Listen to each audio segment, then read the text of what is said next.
Praise the Lord. Welcome to Elisha Polraju YouTube channel. యేసు నామములో ప్రార్థిస్తున్నాను తండ్రి, ఆమేన్ ఆమేన్. మనం చదువుకున్న లేఖన భాగము ఆదికాండము 2వ అధ్యాయము 19-20 వచనాలు మనం చదువుకున్నాం. దేవుడైన యెహోవా ప్రతి భూజంతువును ప్రతి ఆకాశ పక్షిని నేల నుండి నిర్మించి ఆదాము వాటికి ఏ పేరు పెట్టనో చూచుటకు అతని యొద్దకు వాటిని రప్పించెను. జీవము గల ప్రతి దానికి ఆదాము ఏ పేరు పెట్టెనో ఆ పేరు దానికి కలిగెను అనేటువంటి ఒక మాటను మనము గమనిస్తూ ఉన్నాం. దాదాపు ఈ లేఖన భాగము క్రైస్తవులైనటువంటి మనందరికీ కూడా చాలా సుపరిచితమైనటువంటి లేఖనమని నేను నమ్ముతూ ఉన్నాను. పిల్లరా, సృష్టికర్త అయిన దేవుడు తాను క్రీస్తునందు చేసిన ఆ దయా సంకల్పాన్ని బట్టి భూమిని, ఆకాశమును, అందులో ఉన్న సమస్తాన్ని మహత్వ కలిగిన తన మాట చేత దేవుడు కలిగించి సృజించి 6 రోజులలో తాను చేయదలిచిన సమస్తాన్ని చేసి దేవుడు ముగించెను అనేటువంటి మాట మనం గమనిస్తాం. దేవుడు తన మనస్సులో ఉన్న ఉద్దేశము చొప్పున ఈ జగత్తును, అందులో ఉన్న ప్రతి దానిని దేవుడు సృజించిన తర్వాత తాను సృష్టించిన సమస్తమును ఏలుబడి చేయడానికి దేవుడు తన పోలికలు తన స్వరూపంలో నరుణ్ణి సృజించాడు. ఆ సంగతి మనందరము ఎరుగుదము. పిల్లారా, దేవుడు నరులను చేసి వారిని ఆశీర్వదించి ఏమంటున్నాడు అంటే, మీరు ఈ భూమిని నిర్మించండి, విస్తరింప చేయండి, భూమి మీద ఫలించండి, దానిని దేవుడు బిడ్డలారా అభివృద్ధి పొంది దానిని లోపరుచుకోండి అనేటువంటి ఆశీర్వాదపు మాట మన మొదటి అధ్యాయంలో గమనిస్తాం. పిల్లారా, దేవుడు తన పోలికలో తన స్వరూపంలో చేయబడిన ఆదామును ఈ సమస్త ప్రపంచం మీద అధికారినిగా దేవుడు నిలబెట్టిన ఒక సంఘటన మనం గమనిస్తూ ఉంటాం. అది రాయబడ్డ వాక్యములు, మనం చదువుకున్న వాక్యములు ఉన్న నేపథ్యాన్ని, దాని బ్యాక్గ్రౌండ్ కాస్త మనం అర్థం చేసుకోవాలి. అక్కడ ఒక మాట మనం గమనిస్తూ ఉన్న పిల్లారా, దేవుడైన యెహోవా ప్రతి భూజంతువును ప్రతి ఆకాశ పక్షిని నేల నుండి నిర్మించి ఆదాము వాటికి ఏ పేరు పెట్టనో చూచుటకు అతని యొద్దకు వాటిని రప్పించను. జీవము గల ప్రతి దానికి ఆదాము ఏ పేరు పెట్టనో ఆ పేరు దానికి కలిగెను అనేటువంటి మాట మనం చూస్తాం. పిల్లారా, ఆదాము జీవితంలో జరిగిన ఒక సంఘటన మనం ఈ వాక్య భాగంలో గమనిస్తూ ఉన్నాం. దేవుడైన యెహోవా తాను నేలను నిర్మించిన సకల జీవరాశులను ఆదాము దగ్గరికి రప్పించడం ప్రారంభించాడు. వాస్తవానికి ఈ జంతువులను దేవుడు ఎందుకు రప్పించాడు అని కాస్త మన పై సందర్భాన్ని గమనించగలిగితే, నరుడు ఒంటరిగా ఉండటం మంచిది కాదు అన్నాడు దేవుడు. ఆదాము ఒంటరిగా ఉండటము మంచిది కాదు అని తలంచాడు దేవుడు. నరుడు ఒంటరిగా ఉండటం మంచిది కాదు అని తలంచిన దేవుడు తనకు సాటైన సహాయకురాలిగా వెనువెంటనే ఒక స్త్రీమూర్తిని చేసి ఆదాము దగ్గరికి దేవుడు తీసుకుని రాలేదు. దానికి ముందు ఒక పని చేస్తున్నాడు దేవుడు. అది మనం చదువుకున్న వాక్య భాగంలో ప్రస్తావించబడ్డ మాట. దేవుడు ఏం చేయాలనుకున్నాడు చెప్పండి? ఆదాము జీవితంలో అతనికి సాటి అయిన సహాయమును చేయుదును అనుకున్నాడు. ఇక్కడ ప్రశ్న ఏంటంటే, తన మనస్సులో ఆదామును గురించి ఈ విధంగా తలంచిన దేవుడు వెనువెంటనే హవ్వను కలిగించాడా చెప్పండి? స్త్రీని వెనువెంటనే చేశాడా? స్త్రీని చేయటానికంటే ముందు, అంటే ఆదాము జీవితంలో ఒక సాటి అయిన సహాయకురాలని దేవుడు ఇవ్వటానికంటే ముందు ఆదాము పట్ల దేవునికున్న ఒక దేవుడు బిడ్డలారా తలంపేంటి అని మనం గమనించగలిగితే, దేవుడు నిర్మించిన ప్రతి దానికి ఆదాము పేరు పెట్టాలి అని దేవుడు నిర్ణయించాడు. దేవునికి స్తోత్రం, హల్లెలూయా. ఆదాముకు భార్య దొరకడానికంటే ముందు ఆదాము ఏం చెయ్యాలని దేవుడు తలంచాలని చెప్పాలందరూ. ఆదాము దేవుడు నిర్మించిన వాటన్నిటికీ పేర్లు పెట్టడానికి దేవుడు తలంచాడు. దేవునికి స్తోత్రం. అంటే ఇక్కడ నరుడు ఒంటరిగా ఉండటం మంచిది కాదు అని తలంచిన దేవుడు అతనికి సాటైన సహాయకురాలిగా ఒక భార్యని ఇస్తాను అని తలంచిన దేవుడు వెంటనే భార్యని ఇవ్వకుండా, భార్యని ఇవ్వటానికంటే ముందు ఆదాముకు పేర్లు పెట్టే బాధ్యతను దేవుడు అప్పగించాడు. దేవునికి స్తోత్రం, హల్లెలూయా. అందరూ ఒకసారి చేతులు ఎత్తి స్తోత్రం చెప్తారా? ఎక్కువ సమయాన్ని పొడిగించను, ముఖ్యమైన కొన్ని మాటల్ని గుర్తు చేసి ముగిస్తాను. దేవుని వారలారా, ఆదాముకు భార్య దొరకడానికంటే ముందు ఆదాము భుజముల మీద దేవుడు పెట్టిన ఒక బాధ్యత ఏంటనంటే, నా కుమారుడా, మీరు నిర్మించిన సమస్తమునికి నీవు పేర్లు పెట్టాలి అని ఒక బాధ్యతను దేవుడు అప్పగించాడు. ఆలకించాలి దేవుని వారలారా. ఎన్నిటికి పేర్లు పెట్టి ఉంటాడండి ఆదాము చెప్పండి? సకల భూజంతువులకు, ఆకాశ పక్షులకు దేవుడు ఆదాం పేర్లు పెట్టాడట. భూజంతువులంటే 2-3 కాదు, 100 కొలది, 1000 కొలది దేవుని బిడ్డలారా జీవరాశులకు ఆదాం పేర్లు పెట్టడం ప్రారంభించాడు. నిజమంటారు కదా? కొన్నిటికి కాదు. ఒకవేళ ఈ ప్రపంచంలో ఉన్న పక్షుల జాతులను మనం గమనించగలిగితే, జంతువుల్లో ఉన్న జాతులు మనం గమనించగలిగితే 1000 కొలది జాతులు ఈ భూమి మీద మనకు కనబడతాయి. వీటన్నిటికీ పేర్లు పెట్టింది ఎవరు? తొలి మానవుడు అనబడుతున్న ఆదాం. అవును కదా? అంటే ఇక్కడ ఆదాము దేవుని బిడ్డలారా 1000 కొలది జీవరాశులకు పేర్లు కలుగుతూ ఉన్నాడు. ఆ పేర్లు జ్ఞాపకములో ఉంచుకొని వాటిని పిలవగలుగుతున్నాడు ఆదాం. దేవునికి స్తోత్ర. అవును కదా? సంఘములో ఒక 100 మంది ఉంటే వారి పేర్లు సరిగ్గా మనకు గుర్తుండవు. కానీ ఆదాం అయితే 1000 కొలది జీవరాశులకు పేర్లు పెట్టి వాటిని జ్ఞాపకములో ఉంచుకొని వాటిని పిలవటం ప్రారంభిస్తున్నాడు ఆదాం. ఈ రోజు ఈ మాట నేను మీ మొదలు ఎందుకు ప్రస్తావిస్తున్నాను గమనించారు. ఈ రోజు ప్రియుల దంపతులుగా వేదిక మీద ఉన్న రాంబాబు, స్టీఫెన్, అదేవిధంగా వందన, వారి జీవితంలో దేవుడు అనుగ్రహించిన ఆ సంతానం, 2వ సంతానం అనబడుతున్న ఆ చిన్న కుమార్తెకి ఈ రోజు సంఘముగా, సేవకులుగా మనము తనకు పేరును పెట్టబోతున్నాం. అయితే దానికంటే ముందు ఒక చిన్న ప్రస్తావన మనం అర్థం చేసుకోవాలి. ఆదాము తాను భార్యను పొందటానికంటే ముందు ఆదాము దేవుని బిడ్డలారా జీవరాశులకు పేర్లు పెట్టను అనేటువంటి మాట మనం గమనిస్తాం.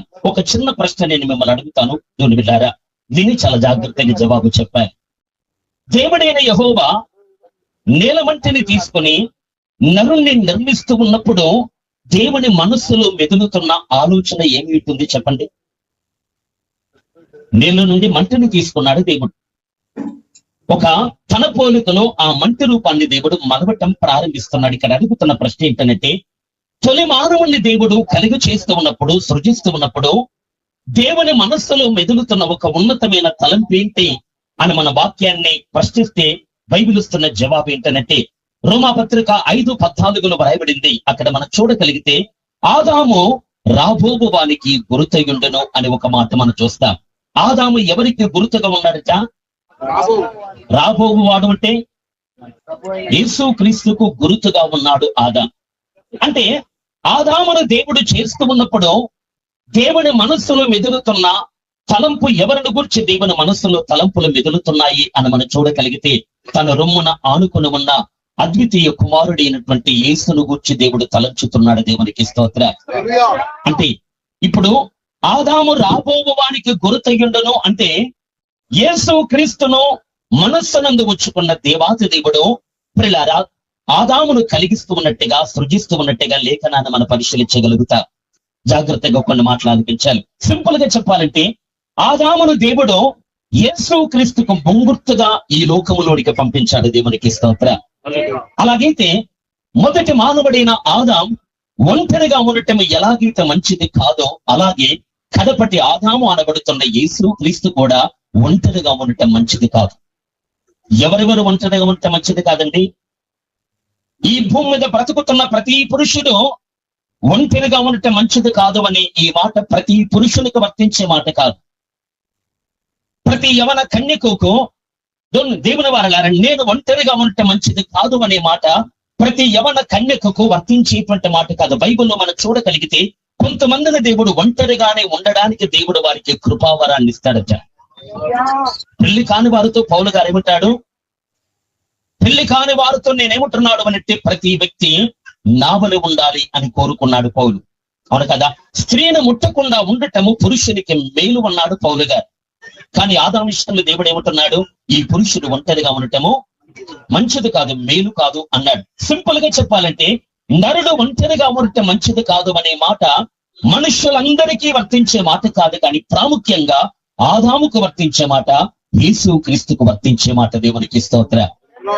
ఈ మాట ఎవరెవరికి 100% వర్తిస్తుందండి? మొదటి ఆదాముకు, కడపటి ఆదాము. యేసు క్రీస్తుకున్న పేరేంటి? కడపటి ఆదాం. అవును కదా? మొదటి మనుష్యుడు జీవించు ప్రాణి అయితే కడుపటి మనుష్యుడు జీవింపచేయు ఆత్మ అంటాడు పౌలు గారు. అట్లయితే లేఖనాన్ని మన పరిశీలించగలిగితే ఆదాము ఒంటరిగా ఉండటం మంచిది కాదు. ఒకవేళ ఆదాము ఒంటరిగా ఉంటే భూమి మీద మానవ జాతి ఫలించుట అసాధ్యం, భూమి మీద మనుషులు విస్తరించుట అసాధ్యం. పరమ తండ్రి మనస్సులో ఉన్న ఆ కోరిక నెరవేర్చబడటం అసాధ్యం గనక నరుడు ఒంటరిగా ఉండటం మంచిది కాదు అని తలంచిన దేవుడు తనకు భార్యను తయారు చేయడానికి దేవుడు పూనుకున్నాడు. అలాగే యేసు క్రీస్తు కూడా ఆయన ఒంటరిగా ఉండటం మంచిది కాదు కనుకనే ఆయనకు సాటిన సహాయకురాలుగా ఈ దినములలో సంఘ కన్యకను దేవుడు సిద్ధం చేస్తున్నాడు. దేవునికి స్తోత్రం.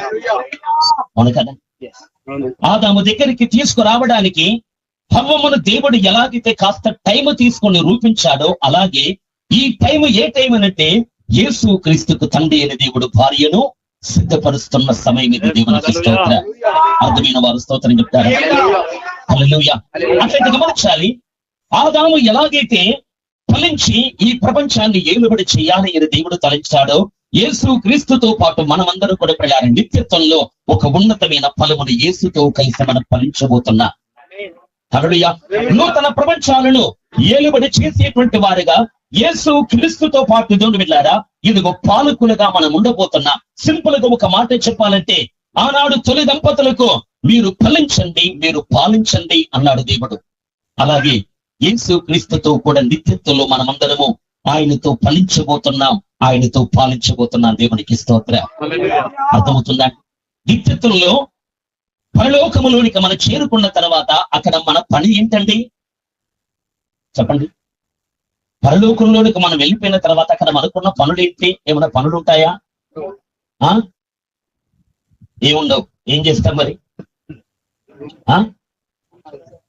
ఇప్పుడు స్తోత్రం స్తోత్రం స్తోత్రం ఎంతసేపు చెప్తారు చెప్పండి. పరలోకములో నిత్యము దేవుణ్ణి ఆరాధించే మాట వాస్తవమైనప్పటికీ కూడా ఇంకా ఎన్నో పనులు మనకున్నాయి. దేవునికి స్తోత్రం.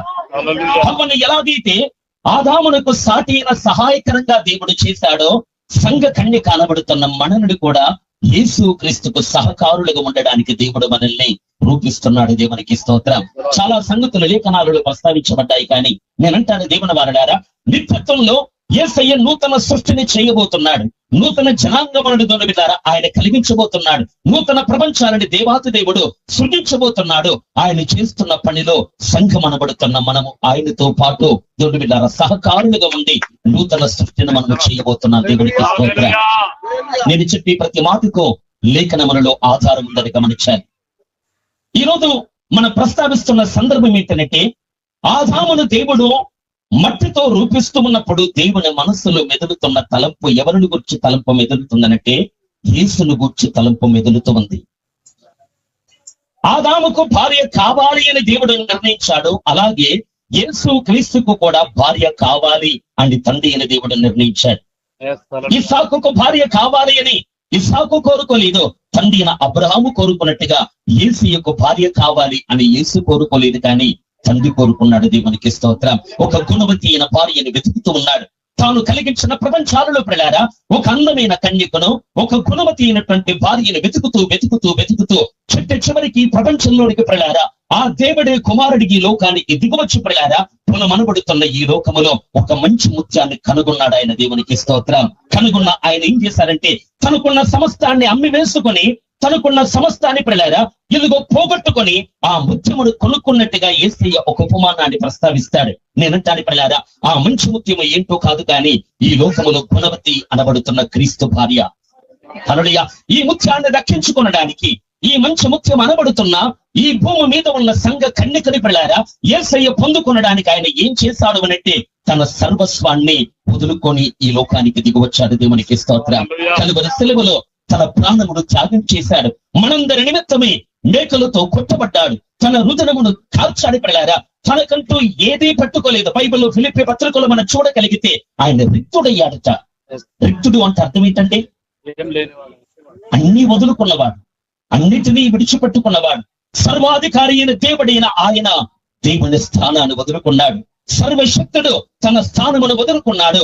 తనకున్న సమస్తాన్ని విడిచిపెట్టుకొని ప్రళారా మనుషుల పోలికలో పుట్టి దాసుని స్వరూపాన్ని ధరించుకొని మరణము పొందినంతగా, స్థిలో మరణం పొందినంతగా ఈ భూమి మీద తండ్రి చిత్తానికి సంపూర్ణంగా విధేయత చూపించాడు.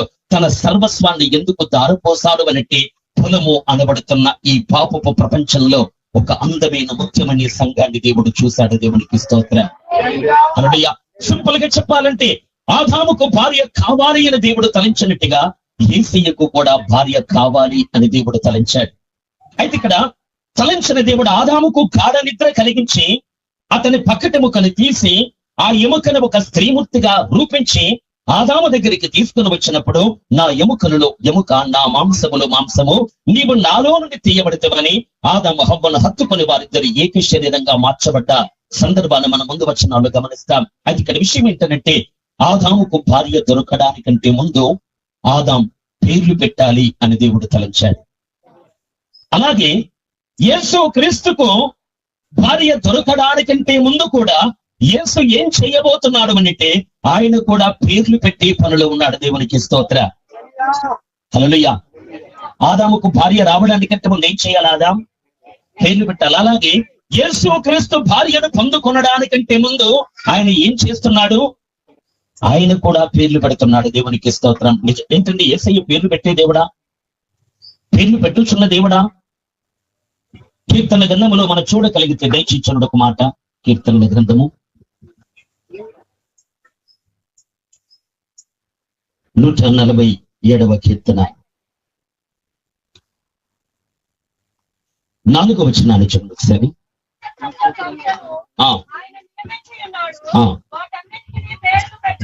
నక్షత్రముల సంఖ్యను ఆయన నియమించి ఉన్నాడు, వాటన్నిటికీ పేర్లు పెట్టుచున్నాడు. దేవునికి స్తోత్రం. ఇక్కడ పేర్లు పెట్టేది ఎవరు? యేసు క్రీస్తే కదా, దేవుడైన క్రీస్తే కదా. రాయబడ్డ మాట పిల్లారా, నక్షత్రముల సంఖ్యను ఆయన నియమించి ఉన్నాడట, వాటన్నిటికీ ఆయన పేర్లు పెట్టుచున్నాడట. నక్షత్రముల సంఖ్య ఎంత అండి చెప్పండి. అబ్రహాము దగ్గరకు వచ్చి దేవుడు ఏమంటాడంటే, అబ్రహామా, ఆకాశమును చూడన్న రాత్రి వేళ కనబడుచున్న నక్షత్రాన్ని లెక్కించమన్నాడు. నా వల్ల కాదు అన్నాడు అబ్రహాం. నక్షత్రముల సంఖ్య ఎంత అని మనం గమనించగలిగితే ఒక చిన్న క్లూ మనకు వాక్యంలో దొరుకుతుంది. అబ్రహాముకు దేవుడు ఏమంటాడంటే, నీ సంతానమును ఆకాశ నక్షత్రముల వలె లెక్కింపలేనంత విస్తారంగా ఆశీర్వదిస్తాను అన్నాడు దేవుడు. అదే అబ్రహాముతో దేవుడు ఏమన్నాడంటే, నీ సంతానమును భూమి మీద ఉన్న ఇసుక రేణువులంతా లెక్కింప శక్యము కాని విస్తారంగా ఆశీర్వదిస్తాను అన్నాడు దేవుడు. అంటే అబ్రహాము సంతానమును ఆకాశ నక్షత్రాల వలె దేవుడు దీవించాడా, సముద్రపు ఇసుక రేణువుల వలె దీవించాడా? చెప్పండి. రెండు పోలికలు చెప్పాడు దేవుడు, అవును కదా. ఒకటి ఆకాశ నక్షత్రముల వలె అన్నాడు, రెండవది భూమి మీద ఉన్న ఇసుక రేణువుల వలె అన్నాడు. ఆకాశ నక్షత్రముల వలె చేశాడా, ఇసుక రేణువుల వలె చేశాడు అబ్రహాము సంతానమును? సింపుల్ గా చెప్పాలంటే, నేను నమ్మే ఒక సత్యం ఏంటంటే, ఆకాశ నక్షత్రములు ఎన్ని ఉన్నాయి అని ఒకవేళ మనం ప్రశ్నిస్తే, భూమి మీద ఇసుక రేణువులు ఎన్ని ఉన్నాయో అన్ని ఉన్నాయి. దేవునికి స్తోత్రం. హల్లెలూయా. సముద్రపు ఇసుక రేణువులను లెక్కించగలమా మనము? సముద్రపు ఇసుక రేణువులే కాదట, ఈ భూమి మీద ఉన్న మట్టి రేణువులు ఎన్ని ఉన్నాయో అవన్నీ లెక్కించడము ఎవడి వలన సాధ్యపడదు. అయితే ఇంతగా దేవుడు ఆకాశ నక్షత్రాల దేవుడు కలిగజేశాడు. దేవునికి స్తోత్రం. అది రాయబడ్డ మాట ఏంటంటే, కోటాను కోట్ల ప్రపంచాలు కలిగిన ఈ అంతరిక్షములు ఉన్న అన్ని నక్షత్రములకు, నక్షత్రములు అంటే అర్థం ఏంటండి? అంతరిక్షములు ఉన్న గ్రహములు నక్షత్రములుగా పిలువబడుతున్నాయి, అవును కదా. ఎన్నో మనకు కనబడుతున్న సూర్యుని వంటి సూర్యుల్లో కోట్లు ఉన్నాయి, నక్షత్ర మండలములు కోటాను కోట్లు ఉన్నాయి, గెలాక్సీలు చాలా ఉన్నాయి, మిల్కీ వేస్ చాలా ఉన్నాయి. దేవుని బిడ్డలారా, ఈ విధంగా మనం చూడగలుగుతున్నాం. నెప్యూలాలు కూడా చాలా ఉన్నాయి. ఎన్నో కోటాను కోటాను కోటాను కోట్ల, ఒకటి తర్వాత ఎన్ని కోట్లు సున్నాలు పెట్టినా కూడా తక్కువే, అన్ని కోట్ల నక్షత్రాల దేవుడు కలిగించారట, వాటికి పేర్లు పెడుతున్నట్టు. దేవునికి స్తోత్రం. ఒక మాట నేనంటాను, ఆదాము పోలిక యేసయ్యలో కనబడుతుందా లేదా అండి?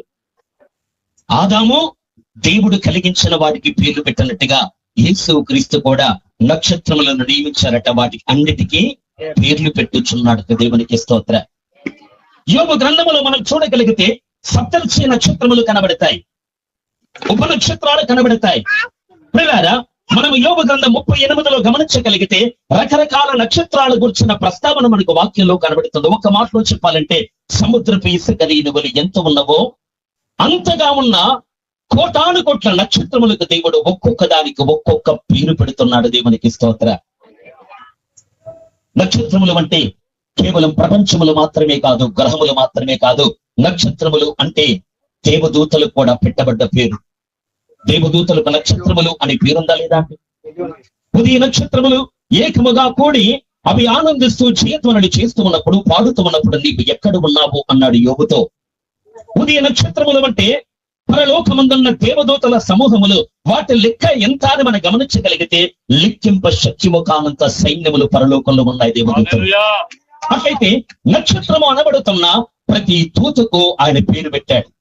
మిఖాయిల్ అని పెట్టాడు, గాబ్రియేల్ అని పెట్టాడు, ఇంకా కొన్ని దూతలు పెట్టాడు. వేరే ప్రతుల్లో మనం చూడగలిగితే రఘుయేలు అని కొంతమంది దూతలకు పేరు పెట్టాడు, రఫాయేలు అని కొంతమందికి దూతలు పేరు పెట్టాడు. అంటే ఈ విధంగా దేవుడు నక్షత్రములు అనబడుతున్న ప్రపంచాలకు పేర్లు పెడుతున్నాడు.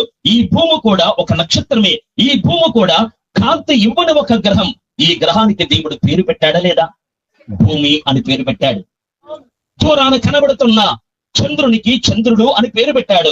అల్లంత దూరాన కనబడుతున్న తేజో మండలము జ్యోతి అని పిలువబడుతున్న పెద్ద జ్యోతి అని పిలువబడుతున్న దానికి సూర్యుడు అని పేరు పెట్టాడు. అంటే ప్రతి నక్షత్రానికి, ప్రతి ప్రపంచానికి దేవుడు పేర్లు పెడుతున్నట్టుగా దేవదూతల సమూహములు కూడా దేవుడు పేర్లు పెడుతున్నాడు.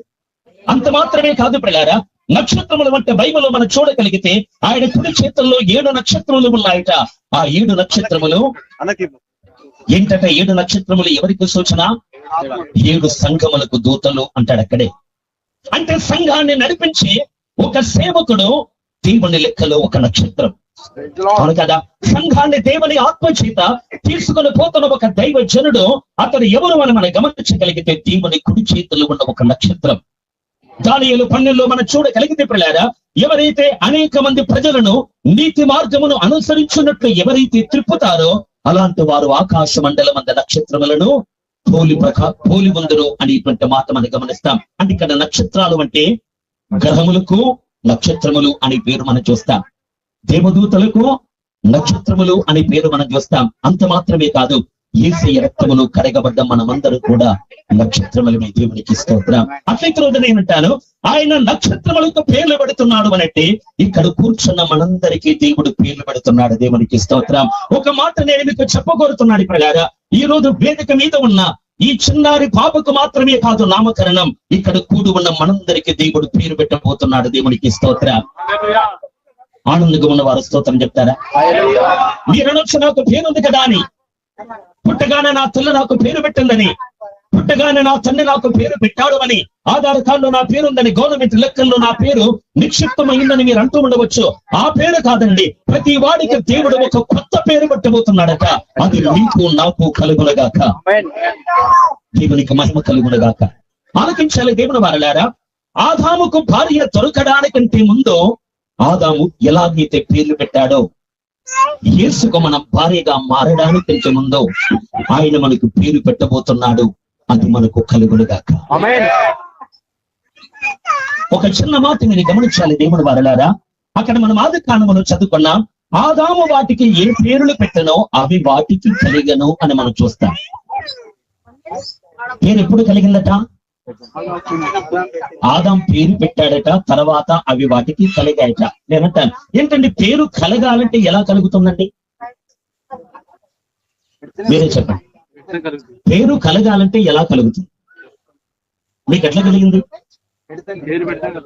అంటే ఇక్కడ నేను చెప్పడానుకున్న విషయం ఏంటంటే, పేరు కలగటం అనేది తేలికనా కష్టమా? చెప్పండి. పేరు కలుగుట అనేది కష్టమైన పనా, తేలికైన పనా? మీకు పేరు కలిగిందా లేదా?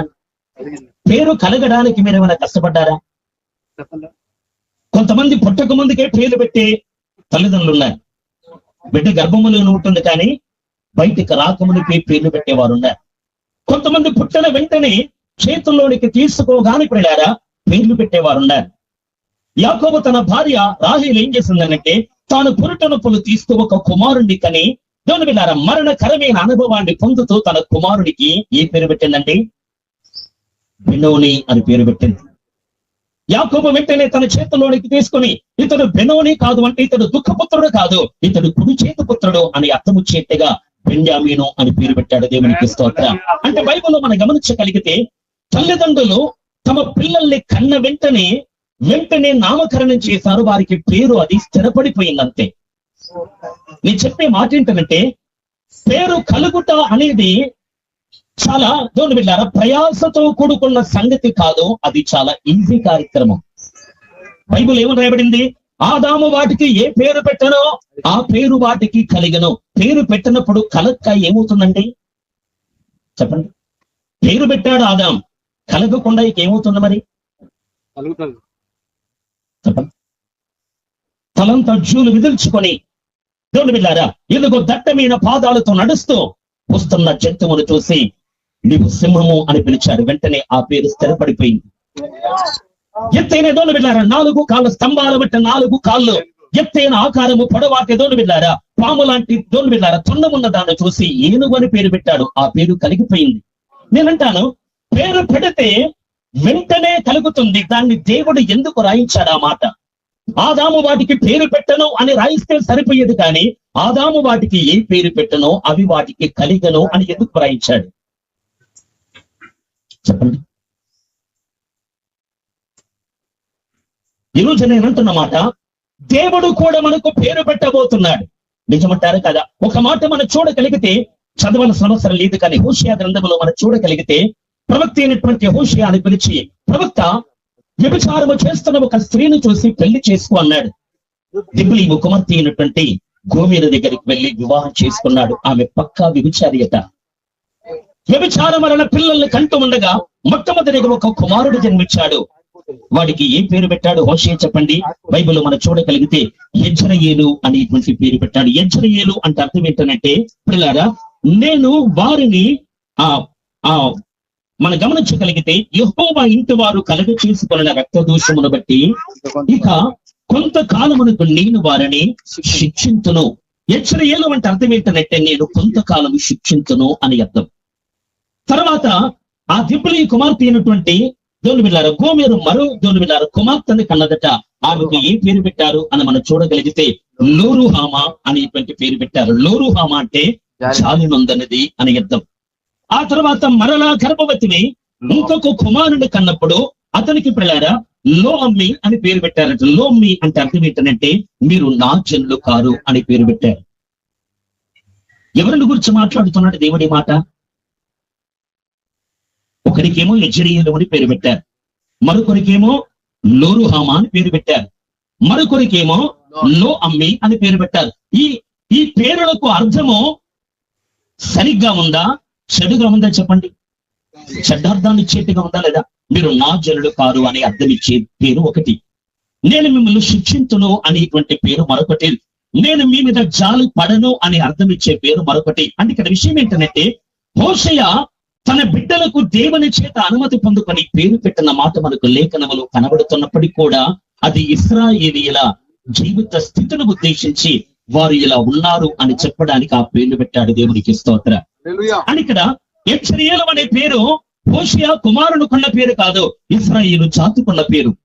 లో అమ్మి అనేటువంటి పేరు ఇశ్రాయేలు ప్రజలకున్న పేరు కాదు. దేవుని వారలారా అక్కడ హోషేయ ప్రవక్త యొక్క కుమారునికున్న పేరు కాదది, కానీ అది ఇశ్రాయేలు ప్రజలకున్న పేరు.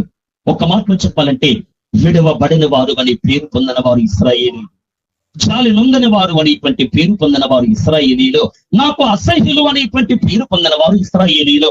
అలాంటి వారిని దేవుడు పట్టుకొని యెషయా గ్రంథములో మనం చూడగలిగితే దేవుడు ఒక మాట అంటాడు, నేను మీకు ఒక కొత్త పేరు పెట్టబోతున్నాను అన్నాడు. ఏ పేరు పెడతారట? నేను మీకు బ్యూలా అని పేరు పెడతాను అన్నాడు. నేను మీకు బ్యూలా అనేటువంటి మనం యెషయా గ్రంథములో చూడగలిగితే బ్యూలా అంటే ఇష్టురాలు అని అర్థం.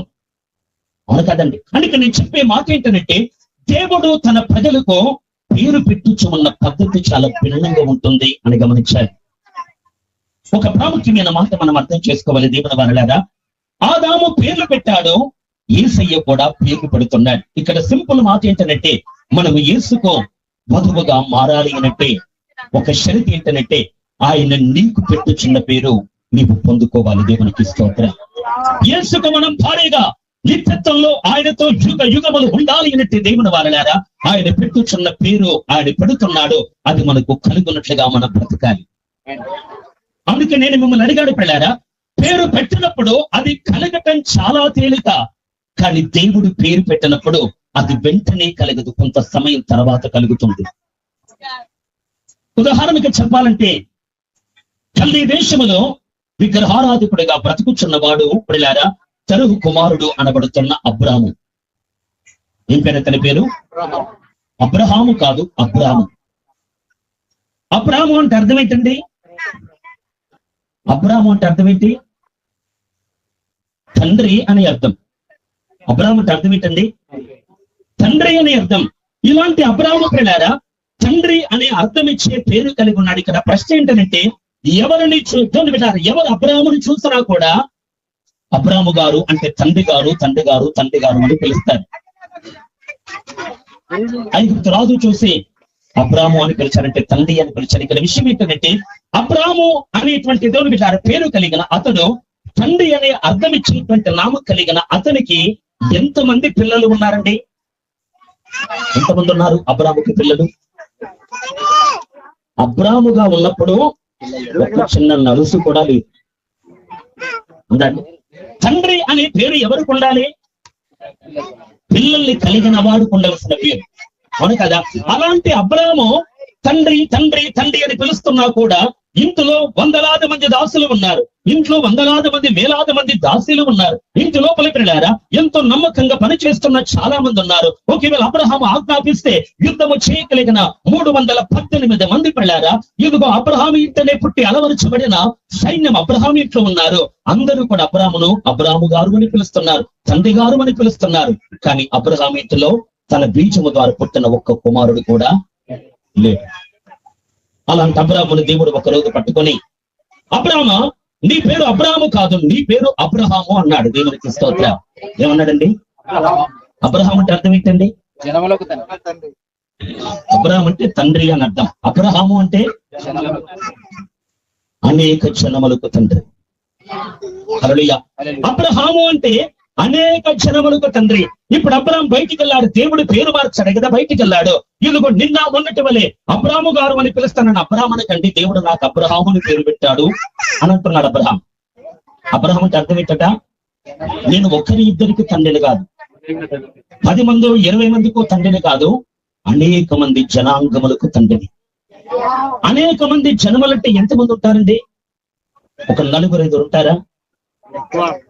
ఒక 10 మంది లెక్కకు మించిన జనములు, అవును కదా? అని ఇక్కడ గమనించండి పిల్లారా.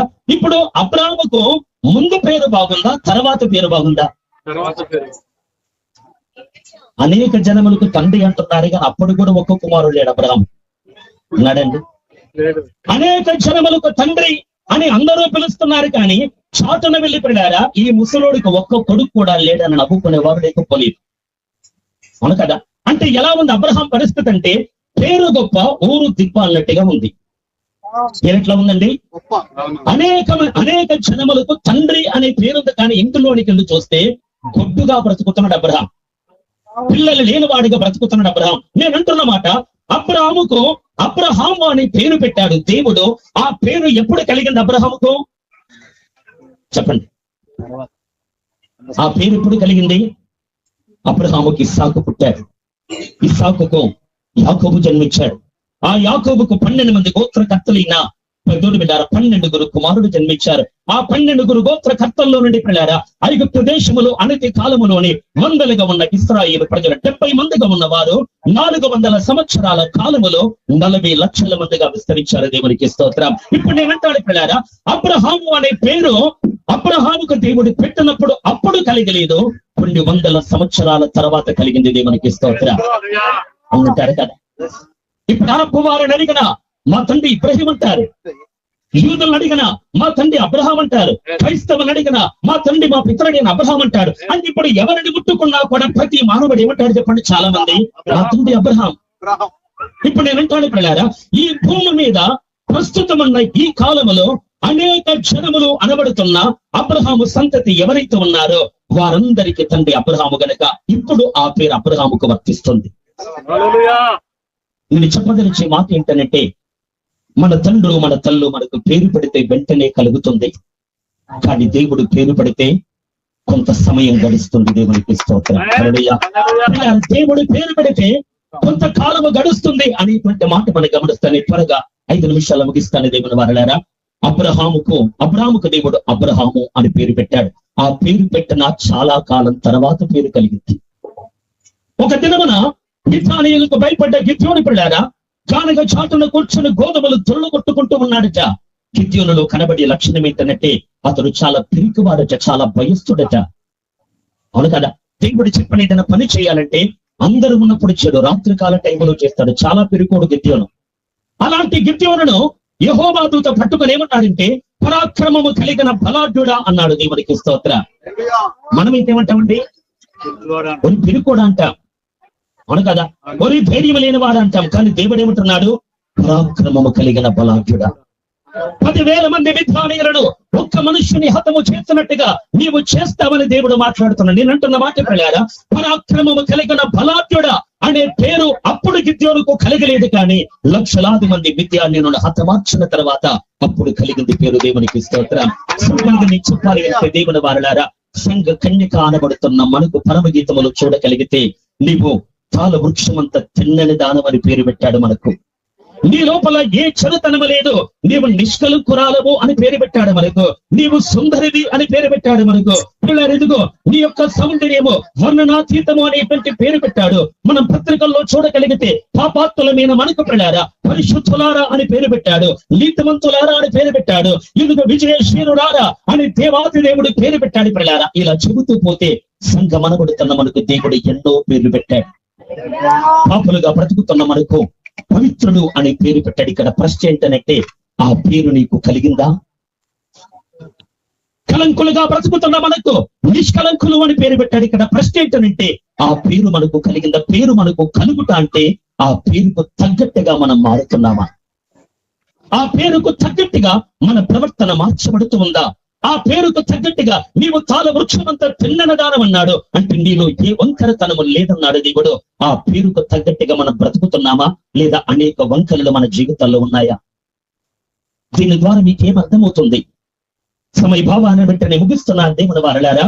ఈ రోజు దేవుడు ఆనాడు అబ్రహాము ఎలాగైతే దేవుడు నిర్మించిన వాటన్నిటికీ పేర్లు పెట్టాడో ఈనాడు యేసయ్య కూడా సంఘానికి ఆయన కొత్త పేర్లు పెడుతున్నాడు. దేవునికి స్తోత్రం. ఈ రోజు ప్రశ్న ఏంటంటే ఆయన పేరు పెట్టాడు, 2000 ఏళ్ల క్రితమే పేరు పెట్టాడు. ఆ పేరు మనకు కలిగిందా? మరి పరిశుద్ధుడు అని పిలిచాడు. ఎప్పుడు ఈ పరిశుద్ధుడనే పేరు మనకు వర్తిస్తుంది? ఏ పాపము లేకుండా మనం బ్రతికినప్పుడు ఆ పేరుకు మనము హక్కుదారులు. ఏ వంకరతనము లేకుండా మనం బ్రతికినప్పుడు మనము తిన్నన వారమనే పేరుకు హక్కుదారులం. ఏ దుర్నీతి మనలో లేనప్పుడు మనము నీతిమంతులం అనేటువంటి పేరుకు మనము హక్కుదారుల పిల్లారా. ఎందుకు ఎలాంటి అందహీనత కురీతనము లేనప్పుడు మనం మిక్కిలి సౌందర్యవంతులము అనేటువంటి పేరు అప్పుడు మనకు కలిగినట్టు లెక్క. ఒక్క మాటలో చెప్పాలంటే పేరు అంటే పిలవడానికి ఉన్న కొన్ని పదాలు. మన భాషలో పేరు అంటే అర్థం ఏంటండి? నా పేరు స్టీఫెన్, 3 అక్షరాల పేరు. మీ పేరు కూడా ఏదో అయి ఉంటుంది అని అంటాను. పేరు అంటే మన దృష్టిలో పిలవడానికి ఉన్న అక్షరాలు. మన ఐడెంటిఫికేషన్ కోసం లేదా మన యొక్క గుర్తింపు కొరకు మన తల్లి మన తండ్రి మనల్ని ఎరిగిన వారు పేరు పెడతారు. దాన్ని బట్టి మనము గుర్తింపు పొందుతాం లోకంలో. అయితే దేవుడు ఎందుకు పేరు పెడతాడో తెలుసా? దేవుడు ఎందుకు పేరు పెడతాడు? పిలవడానికి కాదు, నీకు స్వభావాన్ని ఇవ్వడానికి పేరు పెడతాడు. ఉదాహరణకి చెప్పాలంటే మోషేతో అంటాడు, కొండ మీద మోషే తీనే పర్వతం మీద పిల్లారా దయచేసి నీ మహిమను నాకు చూపమని మోషే ప్రార్థిస్తున్న వేళ దేవుడు అంటాడు, మోషే నన్ను చూస్తే బ్రతకవు కానీ నా నామాన్ని నీకు ప్రకటిస్తాను అన్నాడు దేవుడు. ఏమన్నాడండి దేవుడు మోషేతో? నా పేరుని నీకు ప్రకటిస్తాను అన్నాడు. పేరేంటో తెలియదా మోషేకి? చెప్పండి. మండుచున్న పొదలో యెహోవా అని దేవుడు పలకగా ఆ పేరు విన్నవాడు మోషే. కానీ ఇప్పుడు దేవుడు ఏమంటున్నాడు అనంటే నా నామమును నీకు ప్రకటించదును అన్నాడు. నేను ఇక్కడ అడిగే ప్రశ్న ఏంటంటే మోషేకు దేవుడి పేరు తెలియదా అంటే తెలుసు, కానీ ఇక్కడ దేవుడు ఏం మాట్లాడుతున్నాడు అంటే నా నామాన్ని ప్రకటించదును అని కొండ మీదకి పిలుచుకుని దేవుడు ఏమని ప్రకటించాడో తెలుసా? యెహోవా కృప సత్యము దేవుని వెళ్ళారా విస్తారమైనటువంటి కృప కలిగిన దేవుడైనటువంటి యెహోవా ఆయన 1000 మందికి కృప చూపేవాడు, ఆయన దోషులను నిర్దోషులుగా ఎంచినవాడు అని దేవుని గుణ లక్షణాలను గురించి దేవుడు అక్కడ మాట్లాడతాడు. సింపుల్ గా చెప్పాలంటే దేవుని లెక్కలో దేవుని పేరు అంటే అర్థం ఏంటంటే దేవుని గుణ లక్షణాలు. సత్యము అనేది దేవుని పేరట అంటే అది ఆయన యొక్క స్వభావం. నీతి అనేది దేవుని పేరట అంటే అది ఆయన స్వభావం. ప్రేమ అనేది దేవుని పేరు అంటే అది ఆయన స్వభావం. యెహోవా అంటే అర్థం ఏంటంటే నేను ఉన్నవాడను అని అర్థం పిల్లారా, అది ఆయన స్వభావము. ఎల్ షద్దై అంటే అర్థం ఏంటంటే సర్వశక్తి కలిగిన వాడను అని అర్థం. అంటే నాకు అసాధ్యమైంది ఏది లేదు అనేది ఆయన గుణ లక్షణం. మన లెక్కలో పేరు అంటే పిలవడానుకున్న పదాలైతే దేవుని లెక్కలో పేరు అంటే గుణ లక్షణాలు, స్వభావం. దేవునికి స్తోత్రం. అట్లయితే నేను అంటాను, దేవుడు మనకు కొత్త పేరు పెట్టబోతున్నాడు అంటే అర్థం ఏంటంటే దేవుడు మనకు నూతన స్వభావాన్ని ఇవ్వబోతున్నాడు. దేవునికి స్తోత్రం. అన్నయ్య, ఆ పేరు పొందుకునేట్టుగా బ్రతుకుతేనే మనము యేసుకు భారీగా మారగలం. హల్లెలూయ. ఆ పేరు కలుగునట్లుగా మన జీవనాన్ని పవిత్రంగా కొనసాగించగలిగితేనే ఇదిగో యేసయ్యకు ఇదిగో భారీగా వ్యక్తిత్వంలో ఆయనతో యుగములు పరిపాలించగలపడారా. ఈ రోజు ఈ చిన్న బిడ్డకు మన మధ్యలో నామకరణం చేయబోతున్నాం. పెద్దవారైన మనమందరం, సంఘమైన మనమందరం దేవుడు నాకు పెట్టిన పేరు నేను పొందుకున్నట్లుగా నేను బ్రతుకుతాను. దేవుడు నాకు పెట్టిన పేరు నేను స్వతంత్రించుకున్నట్లుగా నేను బ్రతుకుతాను. ఆయన పెట్టి ప్రతి పేరు అంటే ఆయన ఇస్తున్న ప్రతి స్వభావం అది నేను పొందినట్టుగా బ్రతికితే అప్పుడు ఆయన పెట్టిన పేరు మనకు కలిగినట్టు లెక్క. పేరు కలిగితే తర్వాత కార్యక్రమం ఏంటిగా? పేరు కలిగిందనుకోండి, పేరు పొందుకున్నామనుకోండి, తర్వాత కార్యక్రమం ఏంటి? యేసును హత్తుకోవటం. దేవునికి స్తోత్రం. హల్లెలూయా. ఆయనలో విలీనమైపోవటం, ఆయనలో కలిసిపోవటము. ఎవరికైతే ఈ పేర్లు కలుగుతాయి ప్రియులారా, అప్పుడు యేసయ్య అంటాడు, నా ఎముకలలో ఒక ఎముక, నా మాంసములో మాంసము, నీవు నాలో నుండి తీయబడ్డావు. నా స్వభావమే నీకుంది, నా లక్షణాలే నీకున్నాయి, ఇందుకు నా గుణగణములే నీకున్నాయి గనక ఇందుకో సంఘ కన్యక రా అని ప్రియులారా ఆయన హత్తుకొని నిత్యము మనం యేసుతో కలిసి ఒక్కటిగా సాగబోతున్నా. దేవునికి స్తోత్రం. అట్టి మధురమైన గడియల్లోనికి ప్రవేశించడానికి మనం ప్రార్థన చేద్దాం. దేవునికి మహిమ కలుగును గాక. దయచేసి అందరూ 10 నిమిషాలు మోకాళ్ళ మీదకి వస్తారా? హల్లెలూయా, హల్లెలూయా, హల్లెలూయా, హల్లెలూయా. 1 నిమిషం మనము తీర్మానం చేస్తూ ప్రార్థన చేద్దాం. హల్లెలూయా, హల్లెలూయా, హల్లెలూయా. Please like, share, comment and subscribe to my channel.